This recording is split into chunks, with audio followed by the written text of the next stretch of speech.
I pulled into the parking lot, shut off the car, and took a deep breath. I could back out.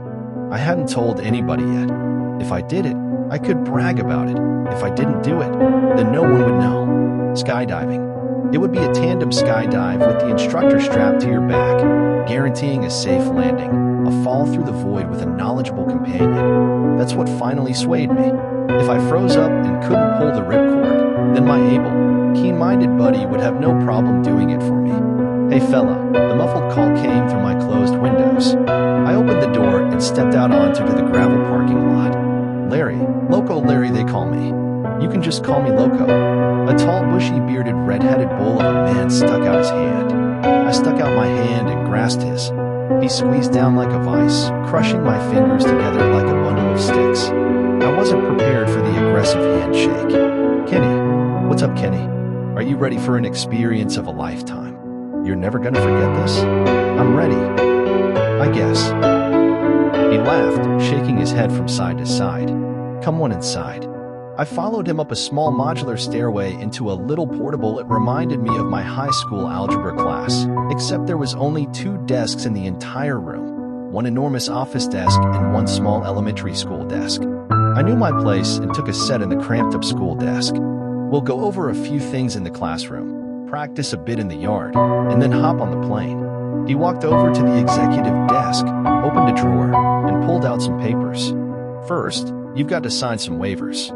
You know, your family can't sue us if our parachute doesn't deploy and our bodies are pulverized into the earth, leaving your face unrecognizable." He let out another boisterous laugh. I chuckled a bit to demonstrate my appreciation of his dark humor. "I'm just kidding, man. I've had thousands of tandem jumps and never once had a problem." He handed me the papers and showed me where to sign. "I mean, you can read it if you want. It's a bunch of boring-ass legalize. I told you the gist of it." "I understand. I'll sign. You only live once," I replied. "You're damn right," he said. I didn't dare glance at the contract, scribbled my signature, and signed away my right to life in the pursuit of a hefty lawsuit. It was now my own damn fault if I died. Larry snatched the paperwork out of my hands and tossed it on his desk. "All right, now listen up. We're going to fly up to 13,000 feet. From there we're going to jump. You'll need to spread your arms and legs out wide, so as not to have an unbalanced surface area. If not, the air pressure against one side of your body is going to be greater than any other part of your body, and we're going to tumble through space and time. You'll be disoriented. All right, then at about 6,000 feet, I'm going to let you pull the ripcord, and then we'll steer around a little, and when it's time to land, you're going to pull down hard on the 2 toggles to slow our approach. Then we hit the ground, roll up our chute, and have a beer. All right, let's go outside and practice." "That's it?" I asked. "Ain't much more to it, my friend." We walked outside to the yard behind the portable. There was a raised wooden deck about 50 yards from the portable. He climbed the stairway and motioned to me to follow him. "Now go on out to the edge and jump off, spreading your arms and legs out wide, like a big old giant X." I hastened up the steps and walked to the edge of the deck.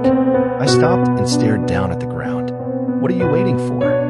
It's only 5 feet off the ground." I started to have doubts. Do I really want to jump out of a plane with the responsibility of my life in the hands of a man who proudly calls himself Loco Larry? "Go, man. I got to see your technique," he yelled. I jumped and spread my arms, but not my legs. "Not good enough. We're going to tumble with your legs in tight like that." "Damn, it looked like you were squeezing your nuts off." "Spread them legs. Let in some air." I climbed back on the deck and jumped again, this time concentrating on my legs. "Good, but now you went T-Rex on me. Little arms. Spread them arms."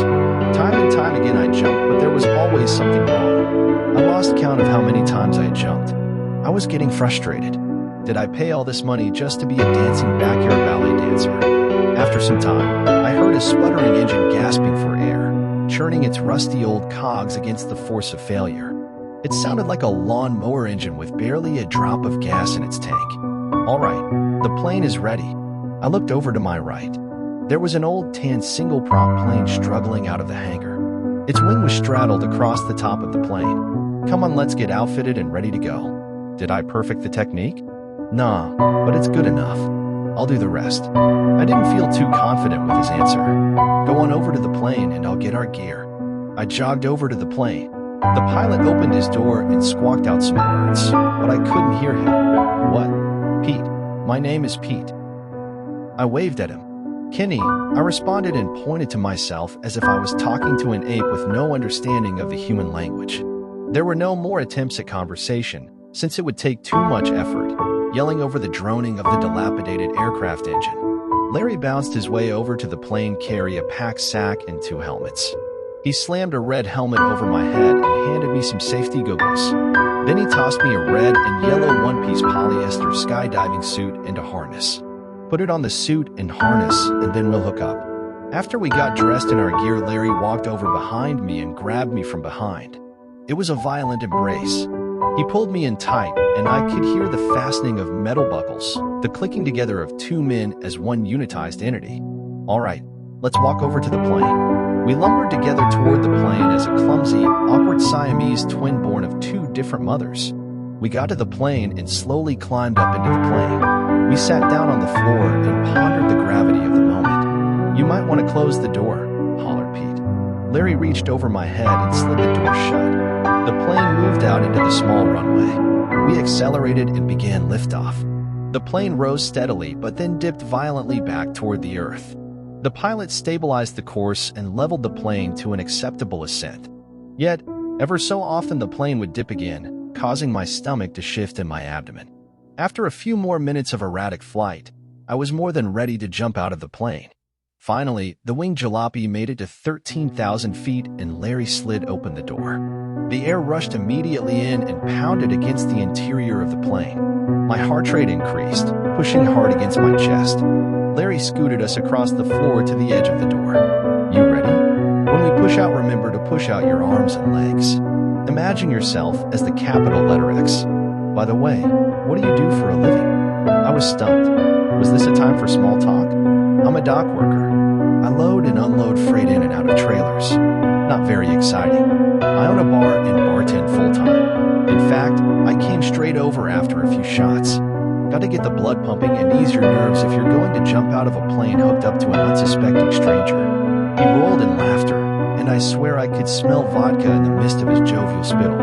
He pushed us beyond the edge of the door, and my legs dangled out beyond the plane and above the clouds. A tingle of nervousness shot up through my body. All right, on the count of 3 we are going to shove out. When we do, spread your arms and legs out like we practiced. At 6,000 feet, I'll show you my altimeter, and that's when you pull the ripcord. Did we practice that? I asked. I can't remember. Don't worry. It'll be all right. Loco Larry, not the best with details. Ready? 1, 2, 3, jump. Larry pushed us out of the plane. I spread my legs but forgot all about my arms. We flipped head over feet until Larry grabbed me by the wrists and yanked my arms out wide. We stabilized and began falling belly parallel to the ground. After about a minute, Larry deployed a smaller parachute. This smaller chute will slow us down, so when you deploy the main chute, our shoulders aren't jerked out of our bodies. More information I wish Larry would have told me beforehand. What the hell is that? I heard Larry exclaiming to himself. I looked over to my left and saw a tiny dot moving towards us. Adrenaline was coursing through my veins. My hands felt weak. I was looking toward the ground and then back at the foreign object accelerating toward us. As the dot got closer, the silhouette of a person became apparent. Another skydiver was on a collision course with me and Loco Larry. I heard a high-pitched shriek, like that of an eagle, but with a much more sonorous tone. Larry grabbed my wrists and pushed them down to the sides of my thighs. He buried his forehead into the nape of my neck. I felt my stomach lift, and we accelerated on a steep downward angle. I knew something was wrong, and I surmised that Larry was trying to get us out of the path of the other skydiver. I heard the shriek again. I peeked over my shoulder, and I could clearly see that the other skydiver was not human. It was a gray figure with arms outstretched. The figure had a web of flesh extending from each wrist to its torso. It wasn't an inerrant skydiver, but an alien species on the hunt. It wasn't trying to avoid us. It was trying to catch us. Put your head down, he yelled. I did as he asked. I closed my eyes, hoping for the best, but even with all his efforts, we could not avoid the hunter. There was a violent collision. The shrieking grew in frequency, and I could feel a struggle on top of my body. Larry was swinging his arms, struggling to push the beast off of him. We started tumbling through the air. I felt nauseous and vomited, the contents of my stomach splashing at a high velocity into my face. I heard a loud snap and the weight on my body lightened. I saw the beast fly off below me at a lower altitude. "Larry, you all right? Larry?" There was no response. I spread my arms and legs out wide, trying to stabilize my descent. When I finally was falling in an appropriate manner, I peered back over my shoulder. I saw a stream of blood trailing behind me like a comet's tail, and slightly to the left was Larry's decapitated head weaving left and right through the eddying currents of air. I looked all around trying to spot my flying predator. I didn't see it anywhere. The ground was coming up fast. I reached back to find Larry's wrist. I pulled down one arm, but there was no altimeter on that wrist. I grabbed for the other arm, but it was stubbornly flailing about so much so that I had a difficult time grasping the wrist. I finally caught a hold of the fabric of his sleeve and pulled it down. The altimeter was reading 4,000 feet. I soon realized why his arm was so difficult to grasp, for as soon as I made my reading, the arm separated from Larry's body and began and floated away from me. I was at 4,000 feet, and I was supposed to pull at 6,000 feet and peacefully float to the ground. Should I pull now and risk the beast ripping through my parachute? I didn't know when I would approach the altitude of no return, when I was too far down to land safely. I looked around again for the beast. I listened for its screams. The time was now. I had no choice. I was ignorant of the point of no return, something Loco Larry felt unnecessary to teach me. The deceased Larry had no control of his body. His legs were spastically kicking against my calves, and his headless torso was bouncing up and down against my back at terminal velocity. My whole body was aching from Larry's involuntary beating. I reached up for the ripcord and pulled down. The parachute deployed and jerked me into graceful disposition, falling gracefully to the Garden of Eden. I felt relaxed for a moment until I realized that there was a headless corpse strapped to my back. Then I heard the shriek again. I was defenseless. I looked to my right, nothing there. I looked to my left, nothing there. I looked up, and through the thin fabric of the parachute, I saw the shadow of a descending demon. It landed on top of my parachute. It bent down and exhibited a hideous deformation. I started spinning and falling faster. I could see the beast trying to claw its way through. It bounced off to the side and floated out parallel to the top of the parachute. The beast had an uncanny ability to descend and ascend at will. It would contort its body in a certain to position itself where it needed to be. The beast descended to the same level that I was at. It turned its head and growled. I could see its red eyes and razor-sharp teeth. Somehow it started moving sideways towards me, moving closing, snarling ever more wickedly as it got closer. I noticed that it had long, sharp fingernails, and it was clenching its hands in and out, working itself into a frenzy of madness, ready to tear me apart. The parachute caught a burst of air and extended out to its full circumference. I slowly stopped spinning, but the beast was now only a few feet away. I decided then and there that my only option was to bite, and to bite hard. I had no weapon, not even a makeshift shiv I could use to defend myself. The beast gravitated towards me and then grabbed me by the wrist. I moved my hand around, countered, and grabbed its wrist. I pulled the beast towards me, bear hugged it around its chest, and bit down into its neck. I felt its frigid blood stream down into my throat. There was a thrashing about, but I bit down even harder, refusing to release my grip. It bellowed out continuous shrieks, but these were tinged with fear and surprise, less confident than the beast's earlier proclamations. I felt certain I was deep in the jugular, and began to try and rip apart its flesh, but it was thick and coarse, and I couldn't penetrate much further. I gave up and shoved the beast away from me. Its body was limp and floated lifelessly away from me. The fight had preoccupied my attention, and when I looked down, I realized I wasn't far from the ground. I quickly grabbed the two toggles and pulled down hard. I was weak and my arms felt powerless, but I was able to slow my descent enough to land without much chaos. I tumbled and rolled over Larry's body. The parachute dragged us through the brown dusty grass for about 3 feet before we stopped. The parachute deflated and slowly fell to the ground. The beast's body fell for a while until it regained consciousness. It suddenly stopped and hovered above me. It wouldn't descend any further, as if it was afraid to touch the ground. It stared at me and gave me a fierce look of hatred.